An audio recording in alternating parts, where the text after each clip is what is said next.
பெட்டத சனபுரான்ற கிராமம் Majestic bus ஸ்டாண்ட்லேருந்து 25லேருந்து 30 கிலோமீட்டருக்குள்ளே இருக்கும்.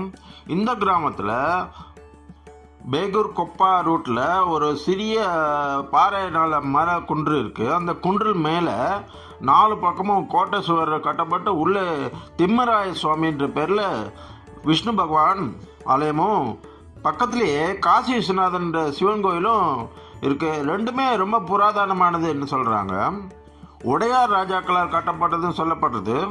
புராண கூற்றுப்படி கௌதம மகரிஷி இந்த இடத்துல தவம் செஞ்சதாகவும் அவருக்கு மகாவிஷ்ணு லக்ஷ்மி பத்மாவதி தாயாரோட திம்மராய சுவாமியாக காட்சி கொடுத்ததாகவும் சொல்லப்படுறது. இந்த 2 கோயிலை சுற்றியும் 4 வெட்டப்பட்ட கற்களாலான சுவர் எழுப்பப்பட்டிருக்குது. மைசூர் உடையார் ராஜாவால் கட்டப்பட்டதுன்னு சொன்னாலும் சோழ ராஜாவால் கட்டப்பட்டதுன்னு சில பேர் சொல்கிறாங்க. 2 கருத்துக்களும் சொல்கிறாங்க. திருவிழா காலங்களில் இந்த சுவர் முழுக்க மின் விளக்குகளால் அலங்கரிக்கப்பட்டு கீழேந்து பார்க்கும்போது ரொம்ப கண்கொள்ளா காட்சியாக இருக்கிறோம்.